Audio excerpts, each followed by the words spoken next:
Phone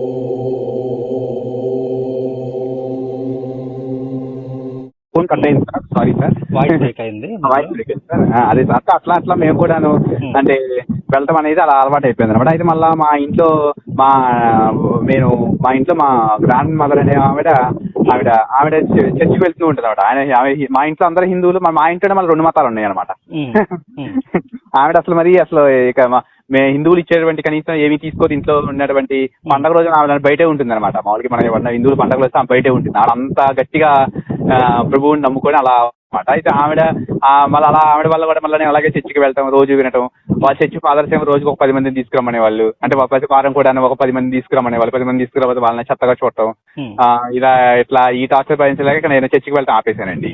ఎందుకంటే మరి మీరు ఒక్కరే వెళ్తే బాగోదు కదా. 10 మంది వెళ్తే 10 మంది దగ్గర నుంచి కానుకలు వస్తాయి, రకం భాగాలు వస్తాయి, ఏదో వాళ్ళ పోషణ వాళ్ళకి చెల్లుబాటు అయిపోద్ది. వాళ్ళ సొలైన వాళ్ళు ఇంకో 10 మంది దొరుకుతారు, మీ దగ్గర నుంచి ఇంకో 10 మంది ఇది తయారవుతారనే పర్పస్ లో తీసుకురమ్మంటారు. తీసుకురాకపోతే ఇక మిమ్మల్ని తేడాగా చూస్తారు. తీసుకురాలేకపోతే, తీసుకొస్తే మీరు అసలు సూపర్ గ్రేట్ అని చెప్పేసి మిమ్మల్ని చర్చిలో లేపి నిలబెట్టి అసలు మీకు మాటలతోటి సన్మానం చేసి మిమ్మల్ని ఒక ఇదిగా తయారు చేసి ఉంచుతారనమాట. అంటే ఇంకో 10 మందిని తీసుకురావడానికి వీలుగా ఉండేలాగా. అవునవును. ఇప్పుడు మీరు ఏ చర్చికైనా వెళ్ళండి సార్, ఏ చర్చికైనా వెళ్తే కనుక మీకు ఫస్ట్ పెద్ద పెద్ద చర్చిలు ఉంటాయి సార్. ఆ పెద్ద చర్చ ఫస్ట్ మనం ఏమడుగుతారంటే ఇదే అడుగుతారు సార్, ఈ కొత్తగా ఈ రోజు చర్చికి వచ్చిన వాళ్ళు ఎవరు, ఈ వచ్చిన మాత్రం ప్రతి చర్చిలో మీరు అడుగుతారు సార్. అది యాక్చువల్ గా నేను కూడా చూసాను. నేను చర్చికి వెళ్ళినప్పుడు అంటే చర్చికి నాకు వెళ్ళడం ఇష్టం ఉండదు. ఎందుకని అంటే చర్చిలో వాళ్ళందరూ ఏం చెప్తారంటే పాపులము మేము అని మొత్తుకుంటా ఉంటారు. అంటే వాళ్ళు పాపులు అనుకునేసరికి ఒక రకమైనటువంటి నెగిటివ్ ఎనర్జీ ఫార్మేషన్ అయిపోతుంది. సో ఈ నెగిటివ్ ఎనర్జీ నుంచి దూరంగా ఉండాలి అంటే చర్చికి వెళ్ళకపోవడం ఉత్తమం అని వెళ్ళను. కానీ నేను ఎప్పుడైనా చర్చికి వెళ్తున్నాను అంటే ఖచ్చితంగా ఆ చర్చిలో ఏదో ఫ్రాడ్ జరుగుతుంది అనుకుంటే ఖచ్చితంగా దాన్ని అబ్జర్వేషన్ చేయడానికి వెళ్తాను. సో నేను అలా చాలా దగ్గర నుంచి చూశాను నేను క్రైస్తవం యొక్క దుర్మార్గాన్ని. సో నేను పెట్టిన పోస్ట్ ఏదైతే ఉందో అది వల్గారిటీ కాదండి. పోస్ట్ లో వల్గారిటీ కాదు. ఇప్పుడు ఏదైతే పరిశుద్ధ గ్రంథం అని చెప్పేసి దాని నిండా బూతులు పెట్టుకోవాలి. కొంతమంది ఉన్నారు సార్ మంచి వాళ్ళు. సార్ క్రిస్టియానిటీ అంటనోళ్ళు అయి ఉండొచ్చు బహుశా. మీకు క్రిస్టియన్స్ లో మంచి వాళ్ళు ఉన్నారు అంటున్నారంటే క్రిస్టియానిటీ అంటని వాళ్ళు అయి ఉంటారు. క్రిస్టియానిటీలో ఉన్న క్రిస్టియానిటీ అంటని వాళ్ళు అయి ఉంటారు. ఉదాహరణకి బురదలో తామర పువ్వు మొలుస్తుంది కదండి, తామర ఆకు వస్తుంది. ఆ తామర ఆకుకి నీరు అంటదు. అలా అంటని వాళ్ళు అయి ఉంటారు బహుశా మంచి వాళ్ళు అంటే మీరు. అయితే చూడండి, ఎవరి మనోభావాలన్నా దెబ్బతింటున్నాయంటే ఫస్ట్ ఆఫ్ ఆల్ గుర్తుపెట్టుకోవాల్సిన విషయం ఏంటంటే ఇప్పుడు విగ్రహారాధన వ్యభిచారంతో సమానం అంటున్నటువంటి యెహోవాని ఏం చేయాలి? లేదు, ఇప్పుడు మీరు వెళ్ళే చోట ఆ దేవాలయాల్ని, ధ్వజస్తంభాలని కూలగొట్టండి, పగలగొట్టండి, అగ్నితో కాల్చివేయండి. వాటిపైన ఎవరైతే ఇతన్ని నమ్మరో, యెహోవాని నమ్మరో, ఆ యెహోవాకి ఆరాధన చేయరో వాళ్ళ పీనుగులని వాటి మీద పడేయమని చెప్పినటువంటి యేసు, నేను తప్ప నీకు వేరే దేవుడు ఉండకూడదు, వేరే దేవుడు ఉంటే గనక నేను 7 ఇంతలు శిక్షిస్తాను, నీ పిల్లల మాంసం నీతో తినిపిస్తాను, నీ పిల్లాన్ని పక్కన వాళ్ళు చూస్తుండగా నీ ఇంటి పక్కన వాడితో పడుకోబెడతాను, లేదంటే నువ్వు పెంటతో మలాప్పాలు కాల్చుకొని తినాలి. ఇలాంటి ఏవైతే దుర్మార్గపు మాటలు, అంటే ఒక ఎలా అంటే మైండ్ మెచ్యూరిటీ కానటువంటి ఒక దుర్మార్గుడైనటువంటి ఒక మనిషి యొక్క మాటలు ఏ విధంగా ఉంటాయి, అంతకంటే ఘోరమైన మాటలు మాట్లాడుతున్నటువంటి ఈ యెహోవా, నేను తప్ప వేరే దేవుడు ఉండకూడదు అంటే చెప్పడానికి నువ్వేవుడు? అంటే ఇప్పుడు ఏదైనా దేవుడు ఉంటే కనుక, ఎవరైనా దేవుడిని ఆరాధిస్తామని చెప్పి రమ్మంటే కనుక వాళ్ళ చేతులు ఇమ్మీడియట్ గా నరికేయాలి, వాళ్ళని అగ్నితో కాల్చేయాలి, వాళ్ళని చంపడంలో మొదటి చెయ్యి మీ చెయ్యే ఉండాలి. ఈ రకంగా ఉన్మాదం నేర్పేవాడు ఎవడైతే ఉన్నాడో వాడి దగ్గర నుంచి కదా వచ్చేది డిస్టర్బెన్స్ అంతా. అప్పుడు వాడికి చెప్పుకోవాలి ఫస్ట్ మనం వ్యతిరేకించాలి అక్కడ. ఇప్పుడు వాళ్ళు వ్యతిరేకించడం కాదండి, ఇప్పుడు ఇలా ఉంది అలా ఉందని వాళ్ళు మనల్ని వ్యతిరేకించడం కాదు, మనమే వ్యతిరేకించాలి వాళ్ళని. ఎందుకంటే అంత దుర్మార్గం. ఇప్పుడు భగవద్గీతలో ఒక శ్లోకం ఉంది, ఏ యదామాం ప్రపద్యంతే తాం తదైవ భజామ్యహం మమవత్తాను వర్తంతే మనుష్యాః పార్థ సర్వసః అని. ఏ యదామాం ప్రపద్యంతే, నువ్వు ఏ విధంగా కొలుస్తున్నావో, ఏ విధంగా తెలియగోరుచున్నావో, ఏ విధంగా నన్ను ఆరాధిస్తున్నావో అది నేనే అయి ఉన్నాను. ఏ యదామాం ప్రపద్యంతే తాం తదైవ భజామ్యహం, ఆ రూపంలో నిన్ను అనుగ్రహించేవాడిని నేనే చెప్తున్నాడు అక్కడ కృష్ణ పరమాత్మ. అంతేగాని నువ్వు వెళ్ళి ఇంకో దేవుడిని కొలుస్తున్నావా, నీ నేచిపారు నువ్వుతా, ఇట్లా ఎక్కడ చెప్పట్లా. ఆయన ఏం చెప్తున్నాడు, ఎప్పుడైతే ధర్మము లుప్తమైపోతుందో అప్పుడు నేను సృజించుకుంటాను, తదాత్మానం సృజామ్యహం అన్నాడు. ధర్మం లోపించినప్పుడు మాత్రమే నన్ను నేను సృజించుకొని ఆ అధర్మాన్ని అంతం చేస్తానంటున్నాడు. నా మతంలో తప్ప వేరే మతంలో ఉండకూడదు. ఇప్పుడు 12 గోత్రాలని ఆశీర్వదించాడు. ఈ ఎవరైతే ఇజ్రాయేలు అనేవాడు ఉన్నాడో వాడి 12 గోత్రాలని 12 కుమారులను ఆశీర్వదించాడు. ఈ 12 గోత్రాలు ఎవరైతే ఉన్నారో వాళ్ళే నాకు స్వకీయ జనాంగం అని చెప్పేసి బైబిల్ దేవుడు చెప్తున్నప్పుడు అసలు ఆ 12 గోత్రాల్లో మనకు సంబంధం లేని విషయం. అసలు నిజానికి చెప్పాలంటే వాళ్ళ గోత్రాలు కూడా అనకూడదు, తెగలు అనాలి. ఎందుకంటే గోత్రానికి వాళ్ళకి సంబంధం లేదు. గోత్రం అంటే గోవులను రక్షించిన వాళ్ళ దగ్గర నుంచి వచ్చేది గోత్రం. మనకి భరద్వాజ గోత్రం, కౌండిన్యస్ గోత్రం, ఇలాగా గోత్రాలు మనకి ఆయా ఋషుల దగ్గర నుంచి ఏర్పడతాయి. ఇవి ఏవి కూడా గోత్రం అనకూడదు, అవి తెగలు. ఆ 12 తెగల్లో ఏవైతే ఉన్నారో 12 తెగలకు సంబంధించిన వాళ్ళు మనం కాము. మనం ఎందుకు నమ్మాలి వాడిని? వాడెవడు అసలు? దేనికి సంబంధించిన వాడు?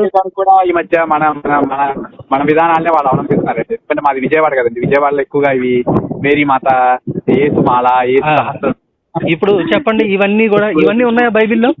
అవన్నీ లేవులేండి. ఇప్పుడు విజయవాడలో మీరు ఎక్కడండి? మాది విజయవాడలో మేము మైలవరం అని చెప్పేసి విజయవాడ దగ్గర అండి. ఎక్కడ ఉండేది మైలవరం అని చెప్పేసి విజయవాడ. మాది మచిలీపట్నంలో అండి. ఓకే, మచిలీపట్నం. Okay okay. అదే విజయవాడ అంటే విజయవాడలోనే అండి. కాబట్టి విజయవాడలో మేరీ మాత టెంపుల్ తెలుసు కదండి. మేరీ గుణదల మేరీ మాత టెంపుల్. గుండ్లు కొట్టించుకోవడం అనేది మొత్తానికి క్రిస్టియానిటీ, కానీ మొత్తం హిందువులు పూజలు హిందువులు వెళ్తా ఉంటారు. మళ్ళీ ఎవరిని కాపీ కొడుతున్నట్టు చెప్పండి.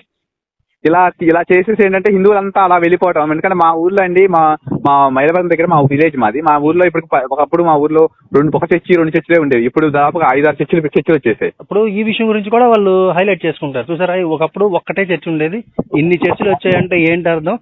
ఇప్పుడు ఎంతమంది నమ్ముకుంటున్నారు అంటే ఇప్పుడు నిజమైన దేవుడు యేసు ఇలాంటి సొలి చెప్పే ప్రయత్నం చేస్తున్నారు. ఇప్పుడు నేను సింపుల్ గా ఒకటే మాట చెప్తా. ప్రతి చర్చి ఏదైతే ఉందో ప్రతి చర్చిలోనూ సర్వేలెన్స్ కెమెరాస్ పెట్టి ఆ చర్చిలో వచ్చే ఇన్కమ్ అంతా కూడా గవర్నమెంట్ హ్యాండ్ ఓవర్ చేసుకొని ఈ పాస్టర్ ఎవడైతే ఉన్నాడో ఆడి మొహాన్ ఒక 5,000-10,000 పడేస్తే ఎవడైనా సరే నిలబడి ఈ టైప్ ఆఫ్ సర్వీస్ చేస్తాడా?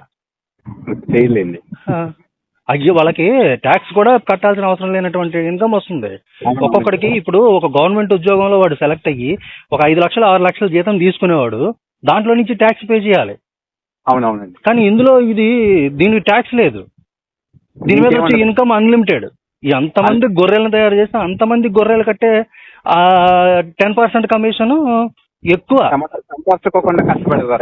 సొల్లు చెప్పి ఇది చేసుకోవడం అనే దాన్ని హైలైట్ గా చేసుకున్నారు. ఉదాహరణకి వాడు నంబూరు కల్వరి సతీష్ గాడు, వాడు ఆటో డ్రైవర్. ఇప్పుడు ఆటో పగలో రైతురి ఎన్నాళ్ళు నడిపితే ఆడికి అన్ని కోట్లు వస్తాయి. ఇప్పుడు వాడు వేసుకునే ఒక్కొక్క కోటు విలువ 40-50 వేలు ఖరీదు. ఎక్కడి నుంచి వస్తాయి ఇవన్నీ? జనాల్ని గొర్రెలను చేసి వాళ్ళని దశంభాగాల రూపంలో దోచుకుంటే వస్తాయి. సో ఇప్పుడు నేను పెట్టిన పోస్ట్ ఒకవేళ ఇంకెవరికైనా ఉంటే మరి నిజంగా ఏసనే ప్రూవ్ చేయమనండి పోనీ. అదే నేనేం చెప్తున్నానంటే బైబిల్ ప్రకారము, ఇప్పుడు మేము బైబిల్ దాటి బయటకు వెళ్తే ఇలా ఉంటది. మేమేం చెప్తున్నాం, బైబిల్ ప్రకారము యేసు అనేవాడు పుట్టలేదు. It's already proven. అది వాక్యంతో చూపిస్తాం మేము, బైబిల్లో వాక్యంతో సహా చూపిస్తాం మేము. అసలు ఇంకా చెప్పాలంటే క్రైస్తవులకు ఒక గ్రంథమే లేదు, ఒక గ్రంథం అంటూ లేదు. ఇప్పుడు బైబిల్ మాది అని చెప్పేసి సంకలు గుద్దుకుంటున్నారు. కానీ పాత నిబంధన అనేది బైబిల్, అది తోరా, ఓల్డ్ టెస్టిమెంట్ అనేది తోరా, అది యూదుల గ్రంథం. దాన్ని బేస్ చేసుకుని వండినటువంటి కొత్త వంటకం కొత్త నిబంధన. ఈ కొత్త నిబంధనకి దీనికి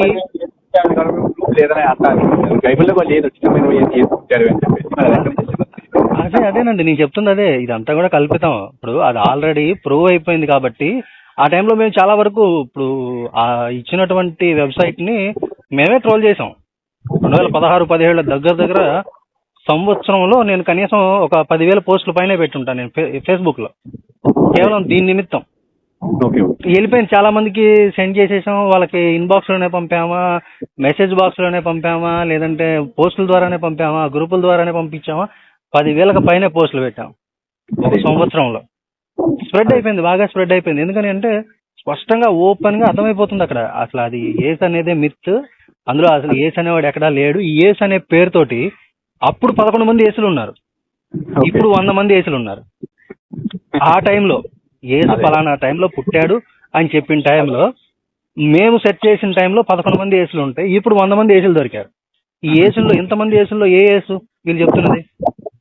ఇప్పుడు సన్ ఆఫ్ జోసఫ్ అని చెప్తున్నారు, అంటే యోసేపు కొడుకు అయినటువంటి యేసు అని చెప్తున్నారు. సో ఆ లెక్కను చూస్తే దానికి సంబంధించి ఒక సమాధి ఉంది, అది అక్కడ ఇక్కడే ఉంది, అది ఇజ్రాయెల్, అది నజరేత్ దగ్గరే ఉంది. అది దొరికింది సమాధి. ఆ సమాధితో పాటు 8 సమాధులు దొరికాయి. 8 సమాధులు వాళ్ళ వాళ్ళ చుట్టాల ప్రకారం, దాని ప్రకారం అంటే యేసుకి 4 పిల్లలు పుట్టినట్టు, దాంతోపాటు తండ్రి, తల్లి, ఈ సోదరి, ఇలా 8 సమాధులు దొరికాయి. ఈ 8 సమాధులు చెప్తున్న సత్యం ఏంటంటే ఇతను సన్ ఆఫ్ జోసఫే, కానీ బైబిల్ చెప్తున్న యేసు ఇతను కాదు అని. ఇప్పుడు యేసు వచ్చాడు అని వీళ్ళు చెప్తున్నారు. ఇప్పుడు వచ్చే మెస్సయ్య అతను కాదు, అతను మెస్సయ్య అని మేము నమ్మట్లేదు అని చెప్పేసి అని విదేశాల్లో స్పష్టంగా చెప్తున్నారు. అడుగుతుంటే వాళ్ళని అక్కడికి వెళ్ళి, ఇప్పుడు ఇక్కడ సువార్తలు చెబుతుంటే మనోళ్ళు మర్యాదగా చెప్పి పంపిస్తున్నారు వీలైనంత వరకు. అక్కడైతే తన్ని తరిమేస్తున్నారు. ఎవడ్రా యేసు? యేసు ఎవడాడు? ఆడే కాపాడుకోలేకపోయినాడు, ఆడు మనకి ప్రభు. ఆడు ఏ రకమైనటువంటి ప్రభు? ఆడు అసలు ఎవడాడు? యేసు ఇంకా రాలా, యేసు కాదు అసలు రావాల్సినోడు.